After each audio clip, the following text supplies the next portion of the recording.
নমস্কাৰ বন্ধু বান্ধৱীসকল, কি খবৰ আপোনালোকৰ? তো আপোনালোকক মোৰ ইউটিউব চেনেল পূৰ্বাছ টিপছ এণ্ড ব্লগছলৈ পুনৰবাৰ স্বাগতম জনাইছোঁ। তো যিসকল বন্ধু বান্ধৱীয়ে আছাম পুলিচৰ ABUB, APRO, কামাণ্ডো আদি ভেকেঞ্চিসমূহৰ ফাইনেল ৰিজাল্টৰ বাবে ৱেইট কৰি আছে, তো তেওঁলোকৰ বাবে এটা বহুতেই ভাল খবৰ যে ফাইনেলি আহি গ'ল ইয়াৰ ৰিজাল্টৰ ইম্পৰ্টেণ্ট আপডেটছ। তো ৰিজাল্ট কেতিয়া দিয়া হ'ব, সঁচাকৈ 10 তাৰিখে ৰিজাল্ট দিয়া হ'ব নেকি? তো সকলো ডিটেইলছ সহকাৰে আপোনালোকক এই ভিডিঅ'টিৰ যোগেদি জনাম। তো চাই যাওক ভিডিঅ'টো লাষ্টলৈকে। তো এইখিনিতে আপোনালোকৰ ওচৰত এটা ৰিকুৱেষ্ট যে যদিহে আপোনালোকে আমাৰ চেনেলটোলৈ প্ৰথমবাৰৰ বাবে আহিছে, তেনেহ'লে চেনেলটো ছাবস্ক্ৰাইব কৰিব আৰু কাষতে থকা বেল আইকনটো দবাই অলপ প্ৰেছ কৰিব, যাতে আমি দি এনেকুৱা জব ইনফৰমেশ্যনৰ ভিডিঅ' আপোনালোকে প্ৰথমতে পাব পাৰে। তো বলক আজি ভিডিঅ'টো আৰম্ভ কৰোঁ। তো যোৱাকালি CM ছাৰে আছাম পুলিচৰ এই ABUB, APRO, কামাণ্ডো AG 5563টা পষ্টৰ ফাইনেল ৰিজাল্টৰ বিষয়ে এজন কেণ্ডিডেটে সোধাত CM ছাৰে ইয়াৰ ৰিজাল্টৰ বিষয়ে কৈছিল।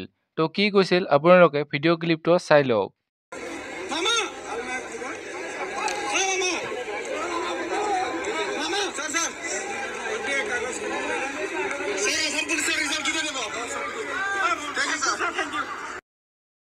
তো বন্ধু বান্ধৱীসকল, আপোনালোকে হয়তো এতিয়া শুনিলে যে CM ছাৰে আছাম পুলিচৰ ৰিজাল্টটো কেতিয়া দিয়া কথা ক'লে।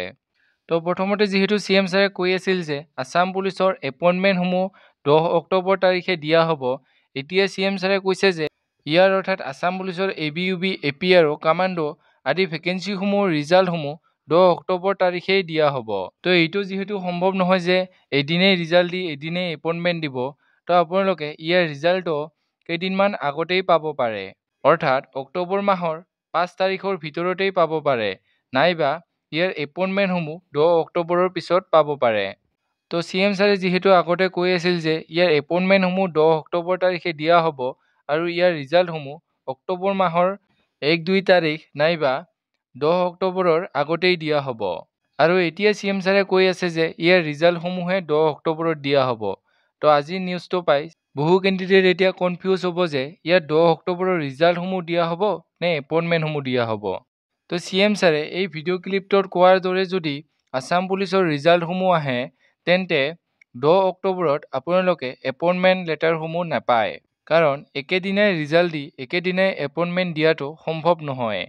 তো যদিহে আছাম পুলিচৰ ABUB, APRO, কামাণ্ডো আদি ভেকেঞ্চিসমূহৰ ৰিজাল্টসমূহ 10 অক্টোবৰ তাৰিখে দিয়া হয়, তেন্তে আপোনালোকে ইয়াৰ এপইণ্টমেণ্ট লেটাৰসমূহ 15 বা 20 তাৰিখৰ ভিতৰত পাই যাব। তো এইখিনি আছিল ইয়াৰ ৰিজাল্টৰ আপডেট। তো যিসকলে আছাম পুলিচৰ, আছাম কামাণ্ডোৰ নিউ ভেকেঞ্চিৰ বাবে ৰৈ আছে, তো তেওঁলোকে 15 আগষ্ট তাৰিখে কিবা এটা ভাল খবৰ পাব। লগতে আছাম পুলিচৰ এই ৰিজাল্টসমূহৰ বিষয়েও কিবা এটা ভাল খবৰ আপোনালোকে পাই যাব। তো এইখিনি আছিল আছাম পুলিচৰ ৰিজাল্টছৰ ওপৰত বনোৱা এটি সৰু ভিডিঅ'। তো যেতিয়াই ইয়াৰ অফিচিয়েলভাৱে আপডেটছ আহে, তো আপোনালোকক ভিডিঅ'ৰ যোগেৰে জনাই দিম। তো আপোনালোকে আমাৰ ইউটিউব চেনেলটো ছাবস্ক্ৰাইব কৰি থ'ব। তো এইখিনি আছিল আজি ভিডিঅ'। যদি ভিডিঅ' চাই ভাল পালে তেনেহ'লে লাইক কৰিব, কমেণ্ট কৰিব, বন্ধু বান্ধৱীসকলৰ লগত ভিডিঅ'টো শ্বেয়াৰ কৰিব, যাতে তেওঁলোকে ইনফৰমেশ্যনটো পাব পাৰে। তো আজিলৈ ইমানেই। জয় হিন্দ, জয় অসম।